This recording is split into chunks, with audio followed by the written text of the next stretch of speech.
이번 주에 제가 설교 준비를 하면서 우연히 찾아보게 된 영상 자료가 하나 있었는데요. 2016년도에 EBS에서 방영했던 통찰이라는 프로그램이 있습니다. 거기에 이화여대 사학과의 이제 남종국 교수님이라는 분이 계셨는데, 그분이 하신 지중해 교육은 유럽을 어떻게 바꾸었는가라는 주제의 강의였습니다.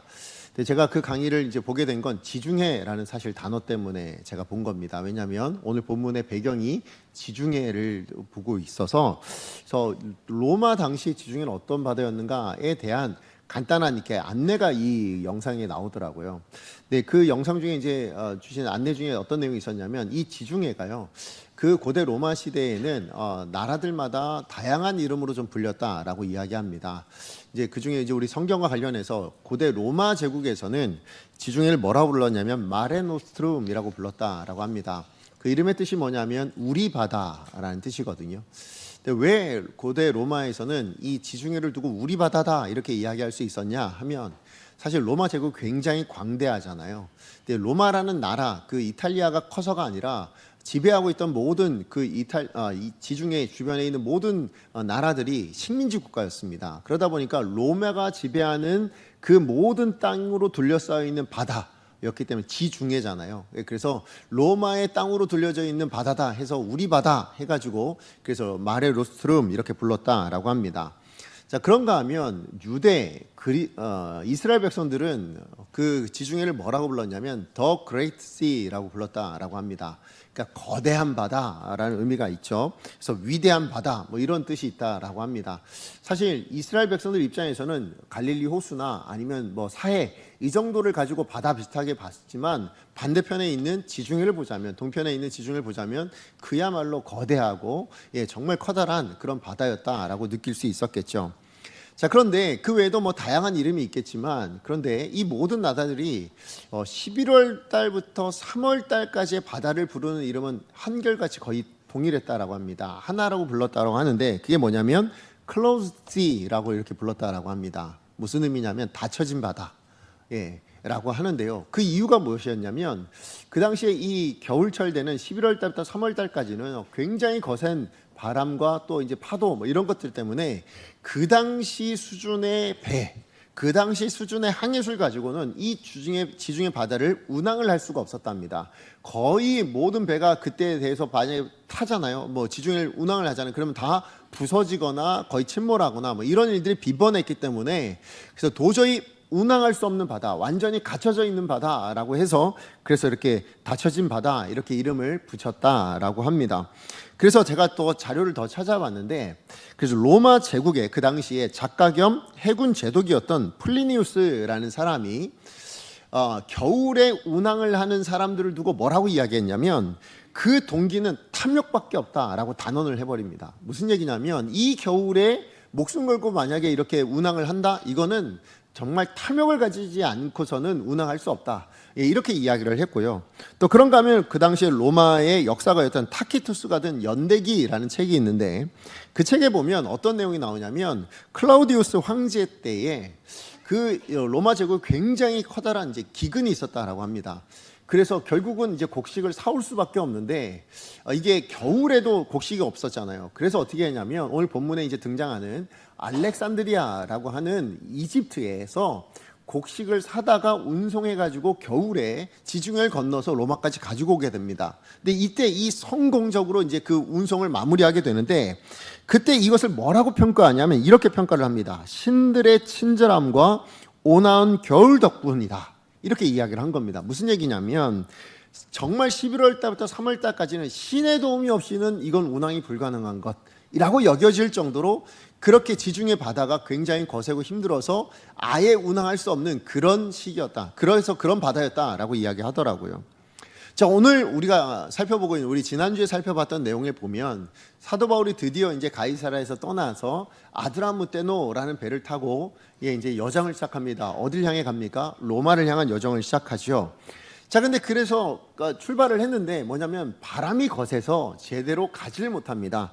그래서 우여곡절 끝에 어쨌든 그 아드라무테노의 목적지였던 루기아시에 있는 무라시에 도착을 하게 되어지죠. 자, 그런데 거기 도착해서 이제 이 백부장 율리오가 어떻게 하냐면 사도 바울과 제수들 그리고 자기의 부하들 이 모든 사람들을 다 다른 배로 태웁니다. 뭐냐면 그게 알렉산드리아라는 배입니다. 자, 근데 알렉산드리아 배라는 것은 사실 뭐냐면 곡물 운반선입니다. 아까 제가 말씀드렸던 클라우디우스 때 했던 바로 그 배인데요. 뭐냐면 이 알렉산드리아라는 건 이집트에 있습니다. 지금 저 무라시라고 도착한 그 파란 저 초록색 끝을 보이죠? 거기서 직선으로 쭉 아래로 내려 보시면 거기에 알렉산드리아라는 이름이 써 있습니다. 여러분 잘 보이시나요? 크게 안 보이실 텐데 알렉산드리아라는 그 지명이 나와요. 거기에서 출발한 겁니다. 그래서 알렉산드리아 배 이름이에요. 자, 그래서 알렉산드리아호가 그렇게 해서 저 무라시까지 갔다가 거기서 목적지가 어디냐면 로마입니다. 로마에 이제 곡물을 팔러 가는 거죠. 자, 그래서 그 거대한 그 곡물 운반선인데 어느 정도로 거대했냐면 여러분 이제 나중에 확인하겠지만 이 배에 탄 사람이 276명이었다라고 이야기하거든요. 그러니까 그 당시에 선박 건조술로 보자면 어마어마하게 대규모 커다란 배였다라는 것을 알 수가 있습니다. 자, 어쨌든 바로 이 알렉산드리아 호에 이제 바울과 그다음에 뭐 백부장과 이 모든 사람들이 다 타고 이제 출발을 합니다. 출발을 해서 어디까지 가야 되는 거예요? 로마까지 가야 되는데 문제는 뭐냐면 출발을 했는데 겨울철이 다가오니까 이 배가 굉장히 이제 힘들게 운항을 하게 됩니다. 그래서 지금 저 무라시 도착한 데 있잖아요. 거기에서부터 옆으로 동편으로 조금만 올라가면 거기에 니도라는 섬이 있습니다. 65km 정도 떨어져 있거든요. 그 니도라는 섬까지 가는데 하루 이틀이면 갈 수 있는 거리를 무려 얼마가 걸리게 되어지냐면 여러 날이 걸려서 도착했노라 라고 우리 지난주에 나눴던 말씀 가운데 나오게 됩니다. 한번 눌러주시죠. 그래서 저만큼 간 거예요. 여러 날이 걸려서 겨우 저만큼을 가게 된 겁니다. 자, 그런데 이제 어디까지 가는 게 목적지입니까? 로마까지 가는 게 목적지잖아요. 자, 그래서 저 니도라는 섬에서 다시금 이제 여행을 시작하게 되어지는데 문제는 뭐냐면 계속해서 나아가려고 하지만 그 겨울철이 다가온 일로 인하여서 그 지중해가 더 이상 운항을 허락하지 않아요. 그래서 뭐냐면 결국 밀려서 북쪽에서 내려오는 바람 때문에 원래는 동쪽으로 쭉 직진으로 가야 되거든요. 저 섬 사이를 저 반도 사이를 지나서 쭉 직진으로 가야 되는데 그리 가지 못하고 어떻게 되냐면 한 번 더 눌러주시죠. 항로가 저렇게 바뀝니다. 밑으로 내려오게 돼요. 그래서 내려가다가 어디를 가게 되냐면 그레데 섬 밑 남쪽 해안을 의지하여서 바람막이 삼습니다. 그걸 바람막이 삼아서 진항하다가 어디까지 가게 되냐면 저 섬 이름이 그레데 섬인데 저 섬의 중앙쯤에 위치해 있는 미항이라는 곳에 간신히 도착했다라고 합니다. 그게 우리가 지난주까지 살펴봤던 말씀의 배경, 배가 저렇게 움직였구나라는 것을 우리가 알 수가 있습니다. 자, 그런데 성경에 오늘 본문의 말씀을 보니까 뭐냐면 저 미항에 도착하고 났을 때가 여러 날이 걸려있는 바람에 금식하는 절기가 이미 지난 때라고 그렇게 표현해주고 있는 것을 보게 됩니다. 근데 이 금식하는 때라는 말의 의미는 뭐냐면 사실 이스라엘 백성들에게 금식하는 때는 유대력으로 보자면 7월 10일입니다. 대속죄일을 의미합니다. 자, 그런데 유대력의 7월 10일은 오늘날 우리가 쓰고 있는 달력으로 이야기하자면 10월 초를 의미합니다. 9월 말에서 10월 초쯤이 돼요. 자, 그러니까 이게 무슨 의미가 되어지냐면 지금 이제 겨울철이 다가왔다라는 것이죠. 그런데 이미 지난 때라고 표현을 하고 있으니 지금 뭐예요? 10월이 훌쩍 지나서 이제 10월 말이거나 아니면 11월이 되었다. 지금 그런 얘기를 하고 있는 것이죠. 다시 얘기하면 더 이상 지중해에서 항해하는 건 불가능한 때가 왔다라는 거예요. 정말 신의 도움이 없이는 불가능한 그 때가, 그 시기가 이제 도래했으니까 이때 사도 바울이 뭐라고 얘기하냐면 그 배에 있는 사람들에게 더 이상 운행이 불가능할 것 같습니다. 그만 갑시다 라고 이야기합니다. 자, 그게 오늘 본문의 9절부터 10절까지의 시작인 말씀이에요. 같이 한번 읽어보겠습니다. 시작. 여러 날이 걸려 금식하는 절기가 이미 지났으므로 항해하기가 위태한지라 바울이 그들을 권하여 말하되 여러분이여 내가 보니 이번 항해가 화물과 배만 아니라 우리 생명에도 타격과 많은 손해를 끼치리라 하되. 여기 나오는 이 권하여라는 말이 9절에 나오죠. 자, 이 9절에 나오는 권하여라는 말이 헬라어로는 파라이네오라는 말인데 이 말이 동사입니다. 권하다, 말하다, 권면하다 뭐 이런 의미죠. 자, 근데 이게 미완료형으로 되어 있습니다. 헬라어로. 근데 당시에 헬라어로 미완료형이란 얘기는 말 그대로입니다. 미완료, 완료가 되지 않는다는 의미예요. 완료가 되지 않는다는 얘기는 뭘까요? 계속 권했다라는 거예요. 그냥 한 번만 말하고 끝낸 것이 아니라 계속해서 반복해서 이렇게 하지 맙시다, 하지 맙시다, 하지 맙시다 라고 어떻게 해서든 항해하는 걸 막으려고 했다라는 것입니다. 자, 그렇다면 사도 바울은 왜 지금 로마까지 가야 되잖아요. 그죠? 사도 바울은 주님의 명령을 따라 로마까지 가야 되는데 왜 가지 말자고 지금 이야기를 했을까요? 이유는 상식이니까. 일단 상식적인 걸로 뭐예요? 지금 11월이 됐습니다. 이제 가면 큰일 납니다. 위태합니다. 무슨 일을 만날지 모릅니다. 죽을 수도 있습니다. 아마 이런 의미가 있었겠죠. 자, 그런데 그 상식적인 내용, 그런 시기가 되어서만 권면한 거냐? 그러지 않아요. 여기 하나 더 덧붙여져 있는 게 있는데 뭐냐면 그건 그 이유를 하나님께서 가지 말라고 말씀하셨기 때문이에요. 자, 근데 사실 오늘 본문의 성경에 보면 지금 9절 10절 안에는 하나님께서 가지 말아라 라고 말씀하신 내용 자체는 나오지 않습니다. 근데 그것에 대한 힌트를 주는 단어가 하나 나오는데 그게 바로 10절에 나오는 이 끼치리라 라는 단어에 나옵니다. 자, 이 단어가 뭐냐면 헬라어로 멜로라는 말인데요. 이 멜로라는 말은 언제 쓰냐면 신탁을 의미할 때입니다. 다른 말로 이야기하면 우리가 이야기하면 예언할 때라고 해요. 자, 그러니까 무슨 얘기냐면 하나님께서 심판을 내리실 겁니다. 하나님께서 뭐 홍수가 나리라 라고 말씀하셨습니다. 뭐 이렇게 이야기할 때 심판이 있으리라, 아니면 뭐 홍수가 있으리라, 뭐 이런 있으리라 라고 이야기할 때 그때 쓰는 단어가 뭐냐면 멜로라는 단어를 쓴다라는 것입니다. 자, 그러니까 지금 사도 바울은 무슨 얘기하고 있는 겁니까? 내가 지금 이 손해를 끼치리라 라고 이야기하는 건 내 얘기가 아니에요. 상식적인 수준에서 하는 얘기가 아닙니다. 누가 주신 말씀인 거예요? 하나님의 뜻이었다라는 거예요. 이거 분명히 큰 일을 만나게 됩니다. 자, 하나님께서 그렇게 말씀하셨습니다. 그러니까 뭐 하는 거예요? 가지 맙시다, 가지 맙시다, 가지 맙시다. 끊임없이 그렇게 이야기를 했다라는 것이죠. 사실 사도 바울은 죄수잖아요. 죄수로서 그렇게 말하기 쉽지 않아요. 게다가 지금 이 배에 선장도 있습니다. 선주도 있습니다. 사검들도 있습니다. 무슨 얘기예요? 항해 전문가들이 있는 거예요. 그런 항해 전문가들에게 뭐예요? 항해하지 맙시다. 이렇게 지금 죄수가 된, 그것도 배에 대해서는 잘 모르는 그런 사도 바울이 이렇게 계속 권면했던 것은 이유는 하나라는 거예요. 그냥 상식적인 수준에서 한 얘기가 아니라 하나님께서 가지 말라고 말씀하셨기 때문에, 그 뜻 때문에 그렇게 이야기했다라는 것이죠. 자, 근데 문제는 뭐냐면 이 백부장 율리오라는 사람이 사도 바울의 말을 듣지 않는다라는 겁니다. 아니, 백부장 율리오뿐만 아니라 그 배에 타고 있는 모든 사람들이 사도 바울의 말을 듣지 않습니다. 오히려 백부장은 누구의 말을 더 신뢰했습니까? 오늘 본문의 11절 말씀해 보니까 선장과 선주의 말을 더 믿었다라고 그렇게 말씀하고 있습니다. 왜요? 항해 전문가잖아요. 그죠? 배에 있어서만큼은 전문가이지 않습니까?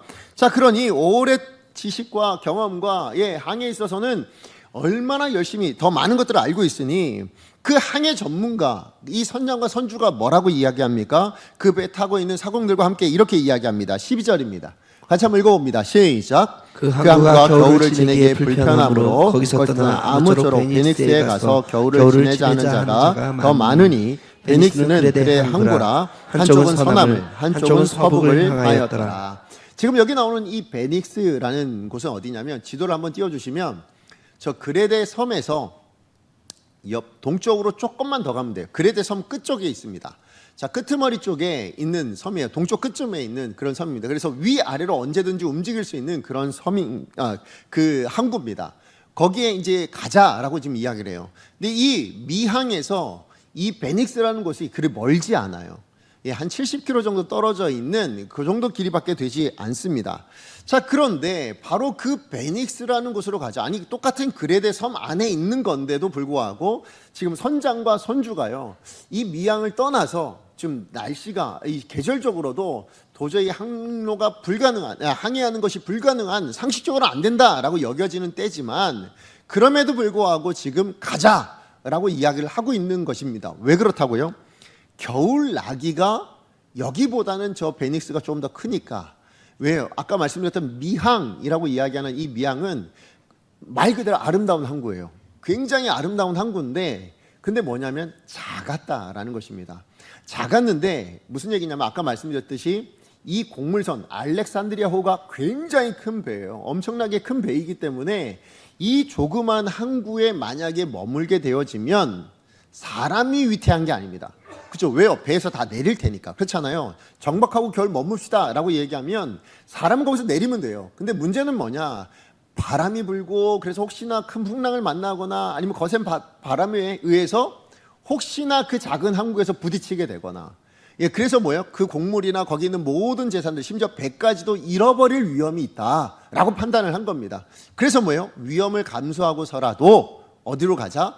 조금 더 큰 항구인 베닉스로 가면 그러면 이것들도 좀 안전하게 지켜낼 수 있지 않겠느냐라고 결정을 했다라는 것이죠. 그래서 거기로 가서 겨울 나는 것이 훨씬 더 좋겠습니다라고 판단을 한 겁니다. 자, 그러면 오늘 본문의 이 선주와 선장, 이 사공들의 판단은 사람들의 목숨을 근거로 해서 내린 판단입니까? 아니죠. 사람들의 안전을 근거에 두고 판단한 게 아니라 뭘 더 안전을 추구한 거예요?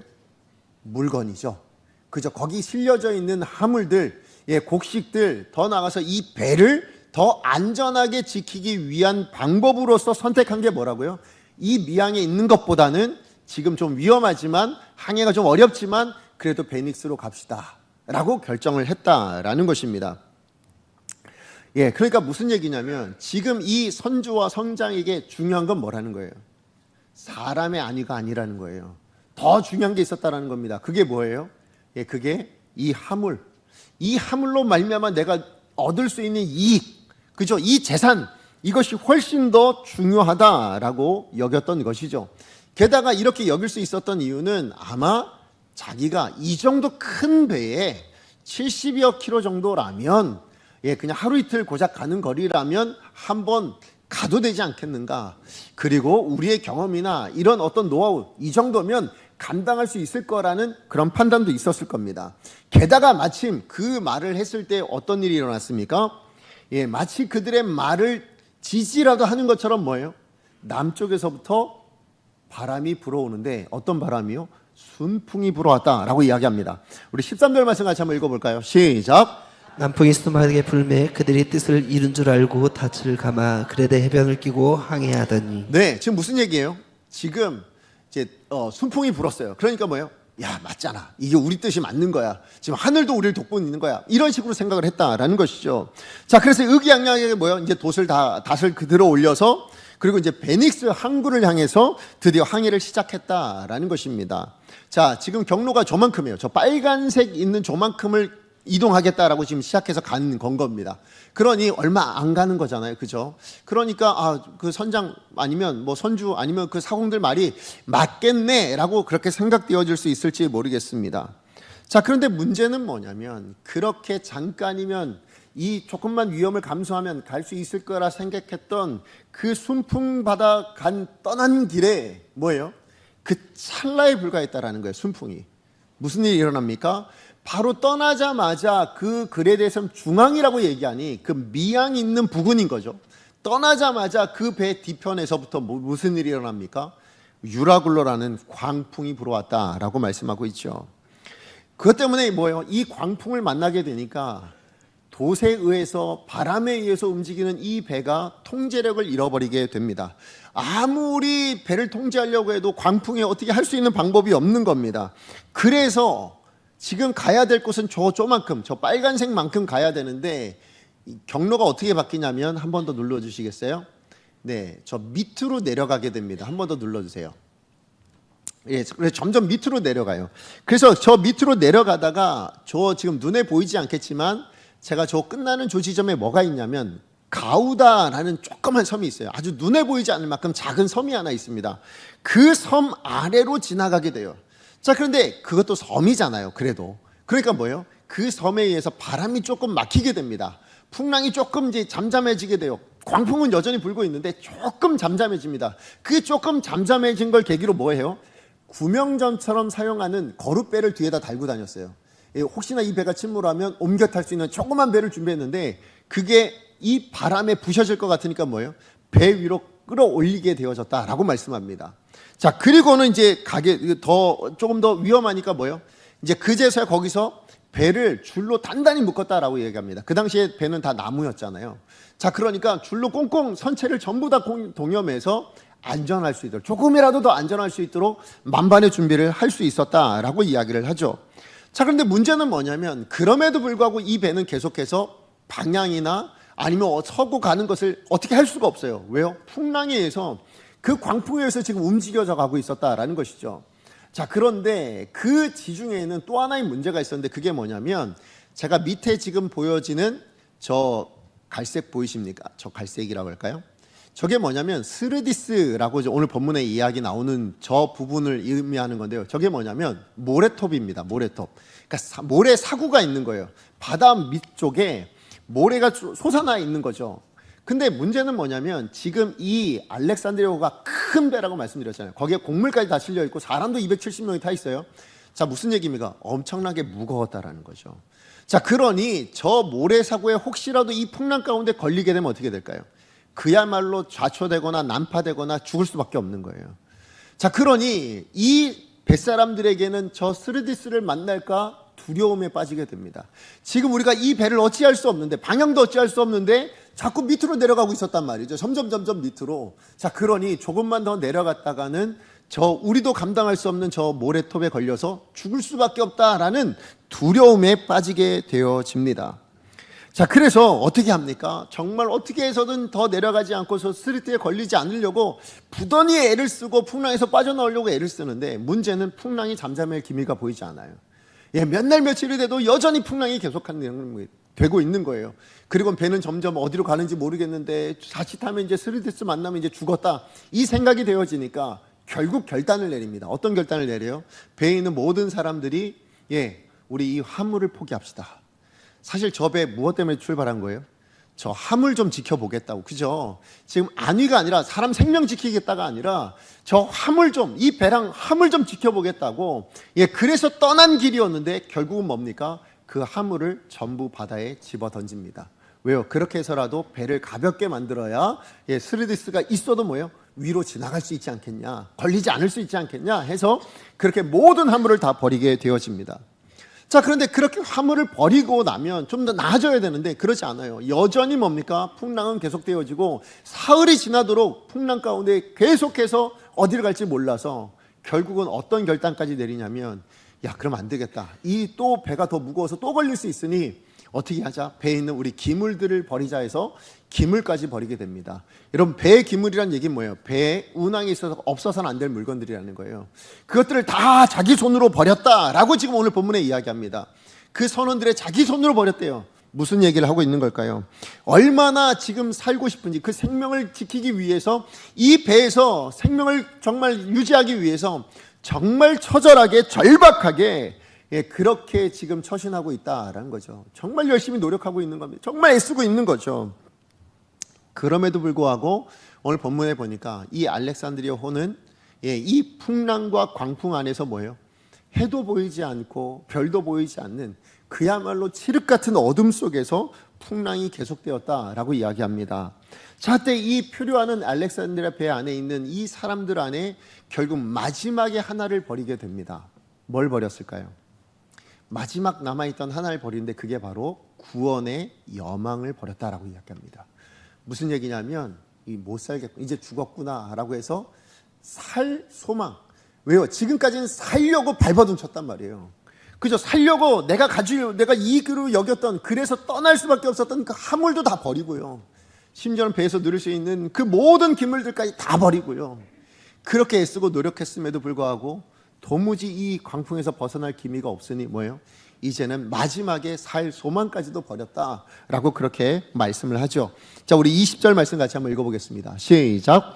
여러 날 동안 해도 별도 보이지 아니하고 큰 풍랑이 그대로 있음에 구원의 여망마저 없어졌더라. 정말 절망의 구렁텅이에 빠져서 모든 사람이 살 소망을 잃어버린 상황 가운데 놓이게 되었다라고 말씀하고 있죠. 제가 오늘 이 말씀을 본문을 묵상하는데 사실 제 안에 어떤 마음이 가장 많이 들었냐면, 우리 인생을 생각하게 되었습니다. 사실 우리 인생을 여러 가지로 비유하잖아요. 뭐 마라톤에 비유하시는 것도 있고 다양하게 있지만, 나그네라 표현하기도 하지만 또 한편으로 우리가 비유하는 게 뭐예요? 항해로 표현하기도 하죠. 그야말로 우리의 삶은 뭡니까? 세상이라는 곳을 항해하는, 우리의 인생은 세상의 바다를 항해하고 있는 그런 항해다라고 그렇게 말할 수 있죠. 자, 그런데 그런 인생의 항해를 하다 보면 순풍만 있는 게 아니죠, 그죠? 때로는 순풍을 만나서 승승장구할 때도 있지만, 그런 때로는 뭡니까? 정말로 광풍을 만나서 옴짝달싹 못하게 만들거나 아니면 정말 살 소망까지 끊어질 만한 그런 일들을 만날 때도 있죠. 그런 문제를 만날 때도 있습니다. 무슨 얘기예요? 내가 가진 모든 것을 다 동원해도 안 될 때가 있어요. 내 주변에 인맥을 사용해보거나 아니면 내가 가지고 있는 지식이나 능력이나 내가 가지고 있는 모든 돈이나 재산들 다 들였어도 안 되는 문제들을 만날 때가 있다라는 것이죠. 그런 문제 만날 때 결국 뭐가 잃어버리게 됩니까? 소망을 잃어버리게 되죠. 기댈 곳이 무너졌을 때 뭡니까? 그때는 정말로 살 소망조차 생기지 않을 때가, 정말 절망하고 낙심할 만한 그런 문제들과 어려움들을 만날 때가 있다라는 것입니다. 그런데 이런 문제, 이런 어려움, 이런 풍랑이요, 우리 믿지 않는 사람들의 인생에만 닥치는 문제냐? 그러지 않죠. 오늘 이 때를 살아가고 있는 하나님을 알고 믿는 자들조차도, 하나님의 백성이라 부르는 사람들의 삶 안에도 이런 문제들, 이런 풍랑들을 만날 때가 있다라는 것입니다. 그러므로 오늘 본문의 이야기는 단순히 그냥 역사적으로 현실 이렇게 이런 풍랑을 만났다 이런 이야기를 하고 있는 것이 아니라 오늘 이 시대 인생의 항해를 하고 있는 저와 여러분, 우리 인생을 향해서 주시는 하나님의 메시지가 여기에 담겨져 있다라고 생각합니다. 오늘 그것을 여러분과 함께 두 가지로 좀 나누기 원하는데요. 자, 첫 번째입니다. 첫 번째 메시지는 뭐냐면, 피해갈 수 있는 풍랑은 피해가는 게 지혜로운 사람이라는 걸 알려주고 있습니다. 이게 무슨 얘기냐면, 이거 당연한 얘기죠. 지극히 상식적인 이야기입니다. 그런데 이 상식적인 이야기를 지키지 못하는 사람들이 있어요. 이걸 실천하지 못하고 살아가는 사람들이 있어서 정말 피할 수 있는 풍랑을 피하지 못하고 겪게 되는 사람들이 있다라는 것입니다. 이미 말씀드렸듯이 11월부터 3월까지의 지중해 항해는 뭐예요?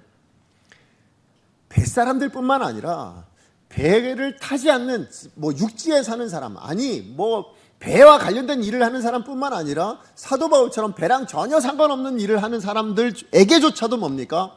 항해를 해서는 안 된다는 게 상식이에요. 그죠? 절대로 이 11월부터 3월까지는 무슨 일이 있어도 항해하면 안 됩니다. 항해하면 죽습니다. 어려움을 당합니다. 파손당할 겁니다. 라는 게 상식적인 내용이었다고요. 그래서 바다가 뭐라고요? 닫혀진 바다라고까지 불렸다라고 말씀을 드렸습니다. 이 바다에서 항해하는 뱃사람들 아니면 누구라도 알고 있는 상식적인 이야기인데, 그런데 오늘 본문의 선주와 여러분 선장과 뱃사공들은 뭐예요? 그 모든 상식을 무시해버렸다라는 거예요. 그죠? 자기들의 어떤 지식들, 경험들, 능력들 다 있잖아요. 이미 다 알고 있는 내용이잖아요. 그럼에도 불구하고 그 모든 것을 다 무시해버립니다. 왜요? 무엇 때문에 그랬습니까? 생명이 아니라, 안위가 아니라 무엇 때문에? 이익 때문에요. 아까 로마의 그 해군 제독이 이야기했던, 플리니우스가 이야기했던 것처럼 이 겨울바다를 항해했던 그 동기가 뭡니까? 탐욕에 있는 겁니다. 어떻게 해서든 좀 더 유익하기 위해서, 내가 가지고 있는 이것을 지켜내기 위해서 이 위험까지 무릅쓰는, 무슨 상식을 어기는 그런 일들을 하더라라는 것입니다. 심지어 그렇게 할 수 있었던 이유가 여러 가지 이유가 있죠. 이 정도는 되겠지. 이 정도라면 괜찮지 않을까? 이 정도라면 내 능력이면, 내가 가지고 있는 거라면, 이 정도 규모의 배를 가지고 있으면 70km 정도야 갈 수도 있지 않을까? 아니 때마침 순풍도 부네. 운이 좋잖아. 세상 말로 그죠? 야, 때마침 이렇게 운도 좋네 라고 이야기하는 이 모든 것들이 마치 이 상식은 어겨도 되는 것처럼 그렇게 상황으로 몰아가고 있다라는 것이죠. 그러나 이 모든 사람들이 그렇게 했던 이유는 단 하나입니다. 이익을 위해서입니다. 탐욕을 위해서라는 거였죠. 결국 상식적인 것을 과감하게 버리는 사람들의 모습, 이건 뭐예요? 결국 세상의 모습이고 죄가 가져다 준 결과다라는 것을 알 수가 있습니다. 자, 그런데 이것이 과연 죄인들, 우리 믿지 않는 세상 사람들만의 모습이냐? 그러지 않아요. 우리 믿는 그리스도인들의 삶 안에도 이런 삶에, 이런 상식을 기꺼이 어겨버리고 살아가는 그런 일들이 너무 많다라는 겁니다. 여러분, 하나님께서 상식적으로 주신 것 여러 가지가 있지만 하나님은 이웃을 사랑하라 라고 얘기하실 때 그 이웃들은 뭐예요? 그 사람의 생명도 소중하다는 거예요. 그죠? 그 사람의 안위가 소중하다라는 겁니다. 이건 누구에게나 상식적인 이야기이죠. 예, 그리고 그런 사람들을 위해서 함께 살아간 사회니까 공중도덕을 지켜야 된다, 법을 지켜야 된다라는 것은 누구에게나 상식적인 이야기입니다. 그런데 이런 상식들이요, 우리가 그냥 어길 때가 있잖아요. 언제요? 내 이익을 위해서라면, 나의 행복을 위해서라면, 심지어 더 나쁜 사람들은 뭐예요? 나의 재미를 위해서라면, 아니면 내가 나아갈 어떤 길에 방해가 되어진다면 그 어떤 것이라도, 상식적인 것조차도 그냥 어기고 내가 유익을 추구하고 재미를 추구하고 내가 원하는 것을 얻으려고 하는 그런 사람들이 있다라는 것이죠. 성도조차도 그렇다라는 것입니다. 그러면서 그렇게 상식을 어길 때 뭐라고 이야기합니까? 세상 사람들이 다 그렇게 사니까. 나만 뭐 그렇게 유별나게 이렇게 살아야 됩니까? 세상 모든 다수가 그렇게 살아간다면 그렇게 살아도 괜찮은 거 아닙니까? 라고 이야기를 하죠. 네. 그런데 오늘 본문의 12절 말씀을 보시면 뭐예요? 다수의 의견이라 할지라도 이 의견의 목적이 뭡니까? 탐욕 때문이잖아요. 자기의 이익을 위해서예요. 그래서 이렇게 뭉쳐진 겁니다. 그런 다수의 의견이라면 뭡니까? 풍랑을 자초하는 재앙의 씨앗이 될 수 있다라는 것을 분명하게 보여주고 있지 않습니까? 그래서 오늘 본문의 21절에 사도 바울이 말하고 있듯이 뭐예요? 글에 대해서 떠나지 않았더라면, 무슨 얘기예요? 상식을 지키며 여기에 남아 있었더라면, 조금 손해를 본다 할지라도, 좀 어려움을 겪는다 할지라도 이 상식을 지켜낼 수 있었다면, 그렇다면 겪지 않았을 문제였을 텐데 라고 말씀하고 있지요. 예, 맞아요. 조금 손해를 보더라도, 그죠? 내가 조금 어려움을 당하더라도, 내가 조금 불편하더라도, 예, 상식을 지켜낼 수 있었다면 당하지 않을 어려움, 당하지 않을 풍랑이었습니다. 그러나 이 로마의 플라니우스의 말처럼 탐욕에 의해서 자기 이익과 자기 만족과 자기 안위를 위해서예요. 다른 사람의 안위를 배려하지 않고 그렇게 결정하고 움직여버리는 바람에, 그래서 상식을 거슬러 버리는 바람에 뭡니까? 결국 만나지 않을 수 있는 풍랑을 만나고 많은 어려움을 겪게 되어지죠. 예, 특히나 사도 바울이 뭘 얘기합니까? 이건 하나님의 뜻이었습니다 라고 분명히 이야기하죠. 그럼에도 불구하고 그들은 그 말을 어김으로 말미암아 결국 이 문제를 당하게 되어졌습니다. 이것은 오늘 이 시대를 살아가고 있는 우리 성도들에게 주시는 큰 메시지라고 생각합니다. 여러분, 성도에게 있어서 상식적인 내용 중에 하나가 뭐예요? 하나님 말씀대로 삽니다, 이거죠. 그죠? 우리는 하나님의 말씀대로 살아가야 될 사람이고 하나님 말씀대로 기꺼이 순종해야 된다가 상식적인 내용이라고 알고 있습니다. 근데 우리는 이 상식조차도, 이 상식적인 것조차도 뭐예요? 우리의 이익과 우리의 유익과 혹여나 내가 불편하다면 기꺼이 지키지 않습니다. 그죠? 그러다가 만나지 않을 수 있는 풍랑과 어려움들을 만나고 하나님 앞에 다시 돌아와 엎드리는 일들이 얼마나 많습니까? 그러므로 여러분 성경의 대표적인 인물을 이야기하면 전 요나 선지자가 생각납니다. 하나님의 분명히 말씀하셨는데 불순종함으로 말미암아 겪지 않아도 될 풍랑을 만나 죽을 고비를 만나게 되죠.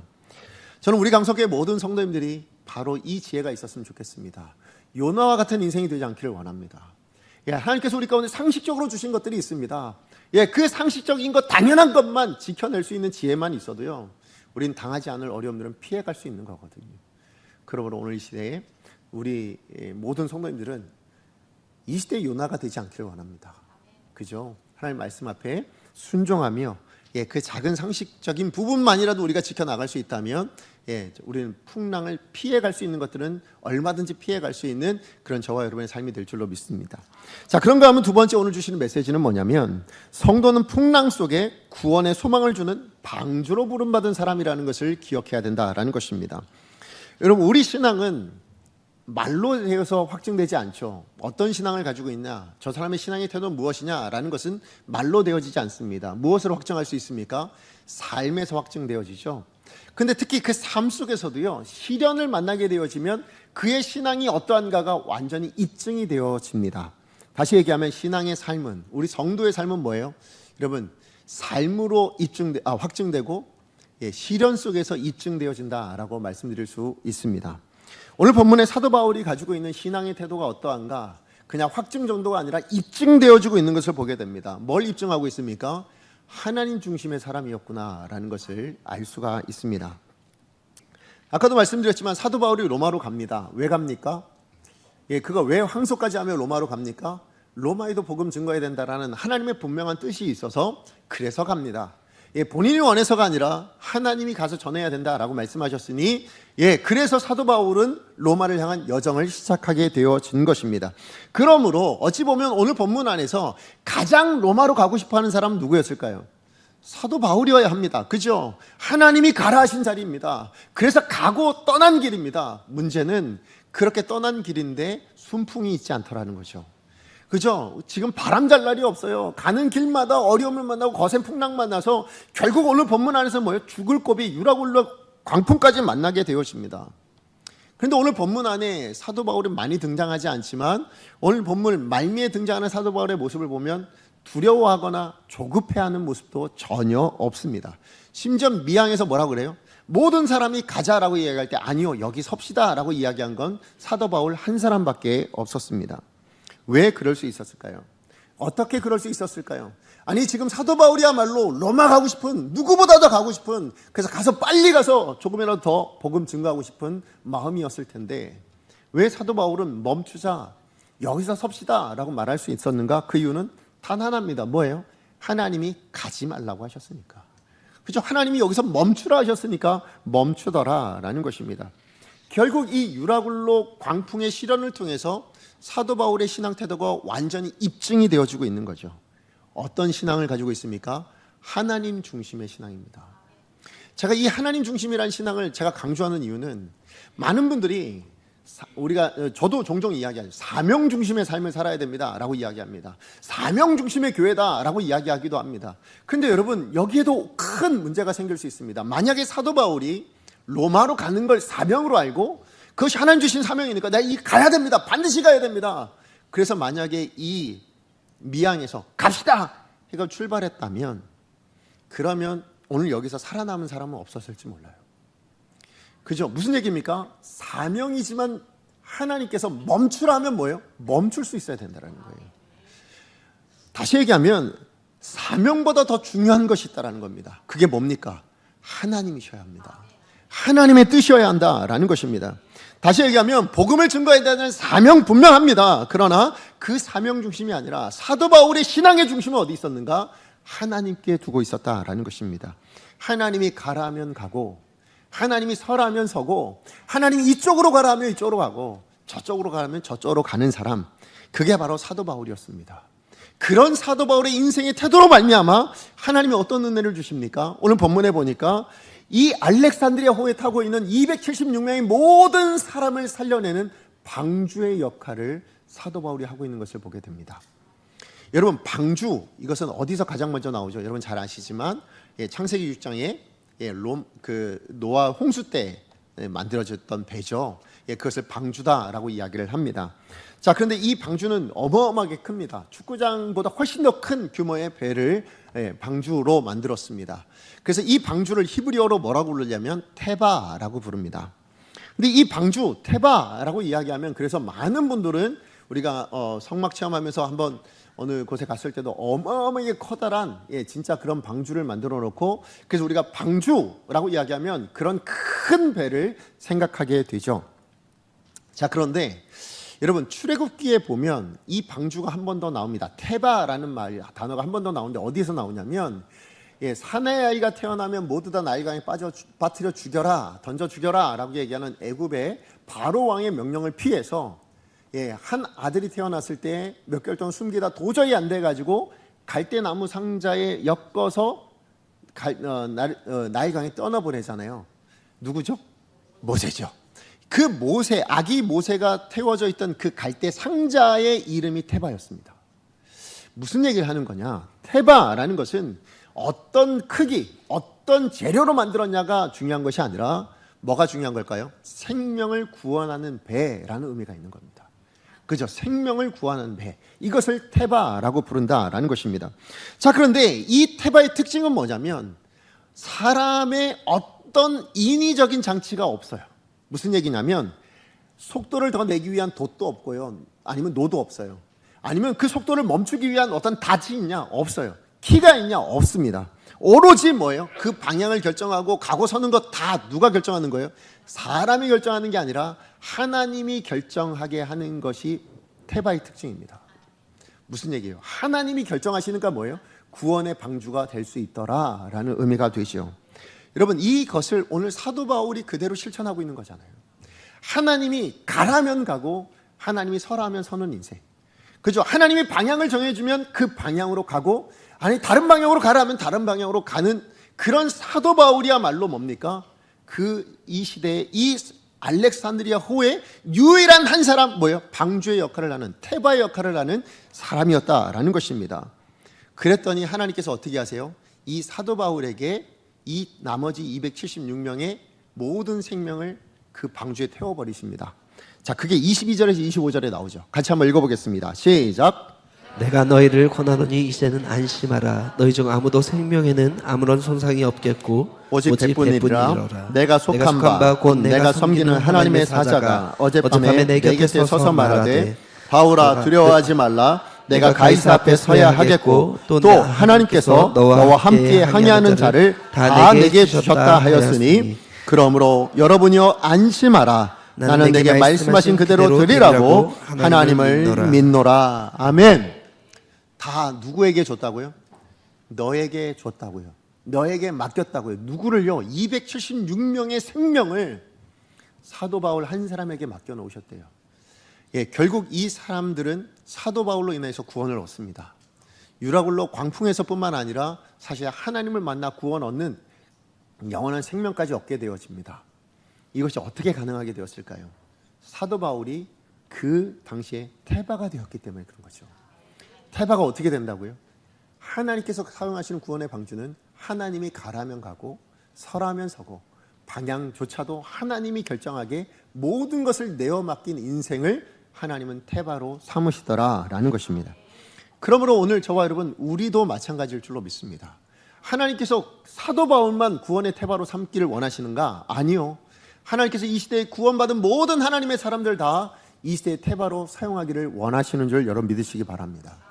그러기 위해서 우리가 해야 될 일이 있다라는 거예요. 뭡니까? 우리 인생의 항해 가운데 어떤 순간에도 뭡니까? 하나님께 전적으로 맡겨드려야 됩니다. 하나님 중심의 삶을 사셔야 됩니다. 하나님이 가라면 가고 서라면 서고 하나님 이쪽 방향이라면 기꺼이 그쪽 방향 향해 갈 수 있는 그런 저와 여러분의 인생이 되어질 때, 그때 비로소 우리 모두가 여러분이 선 자리에 가족이 되었든 아니면 여러분의 직장 동료가 되었든 아니면 학교가 되었든 어느 곳에서라도 그들을 책임질 수 있는 테바가 될 줄로 믿습니다. 당연하죠. 예, 그 모든 사람들이 뭘 볼까요? 아, 저 사람은 하나님을 따르고 살아가는구나. 나랑 다른 삶을 살아가고 있구나 라는 게 입증되어지잖아요. 그죠? 그 입증되어지는 사람을 하나님은 구원의 도구로, 테바로, 방주로 쓰시더라라는 것입니다. 교회도 저는 마찬가지라고 믿습니다. 어떤 교회가 좋은 교회입니까? 예, 하나님의 이끄심을 철저하게 붙들고, 예, 그래서 구원의 방주의 역할을 감당하는 교회가 진짜 교회 아니겠습니까? 하나님은 그렇게 하나님께 전적으로 맡겨드린, 그래서 하나님의 인도하심을 따라가는 교회를 통하여서 이 땅의 구원의 소망을 잃어버린 채 살아가고 있는 사람들, 구원의 여망을 잃어버리고 살아가고 있는 사람들을 향해서 그들을 구원하시고 회복시키는 방주가 되게 만드실 줄로 믿습니다. 저는 저와 여러분이 정말로 이 자리에 있는 우리 모든 성도님들이 누군가의 생명을 살리는 모세의 갈대 상자가 되었으면 좋겠습니다. 예, 이 시대를 살리는 노아의 방주와 같은 삶을 살아가시는 그런 우리 강성교회가 되기를 간절히 축복합니다. 말씀의 결론을 맺습니다. 우리 모두 인생의 항해를 하며 살아가고 있죠. 순풍도 있습니다. 그러나 풍랑도 분명히 있을 것입니다. 이 헤아릴 수 없는 바다를 살아가면서 우리 구원의 소망이 어디에 있습니까? 우리 인생에 있지 않습니다. 예, 우리가 무엇을 의지하든 거기에 있지 않습니다. 배에 있습니까? 화물에 있습니까? 지식에 있습니까? 노력에 있습니까? 열심히 하면 됩니까? 아니요. 그것들도 없어서는 안 되는 것들이겠지만 궁극적으로 우리의 모든 구원은 누구에서 오십니까? 오직 하나님께만 있다는 것을 우리가 인정해야 될 줄로 믿습니다. 그 하나님께 우리의 주권을 내어 맡기고 우리의 매일을 살아간다면 저와 여러분 우리는 이 땅을 향한, 그리고 우리에게 주어진 사람들을 향한 구원의 테바, 방주 역할을 감당하며 살아가는 복된 인생이 될 줄로 믿습니다. 우리 25절 말씀을 우리에게 주신 말씀으로 여러분의 가정에 있는 사람들에게, 여러분 주변에 있는 사람들에게 선포할 수 있는 여러분 되셨으면 좋겠습니다. 그것을 위해서 먼저 내 영혼에 선포하고, 그리고 여러분이 속한 곳에 선포하는 말씀으로 우리 한번 같이 크게 읽었으면 좋겠거든요. 같이 한번 읽어보고 말씀 마치겠습니다. 시작. 그러므로 여러분이여 안심하라. 나는 내게 말씀하신 그대로 되리라고 하나님을 믿노라. 아멘. 여러분 가족에게 이 말씀하면 어떨까요? 어떤 풍랑을 만난 가족에게 안심하세요. 내가 믿는 하나님이 괜찮대요. 그렇게 말씀하시는 여러분이 태바가 되셨으면 좋겠습니다. 여러분 주변에 있는 사람들에게도 마찬가지예요. 어떤 어려움을 만나고 어떤 풍랑을 만난 사람들, 구원의 여망마저 다 잃어버린 사람들 앞에 이 선언을 하실 수 있는 믿음의 사람들로 구원의 방주가 되시는 이 시대의 사도 바울 되어주시기를 간절히 축복합니다.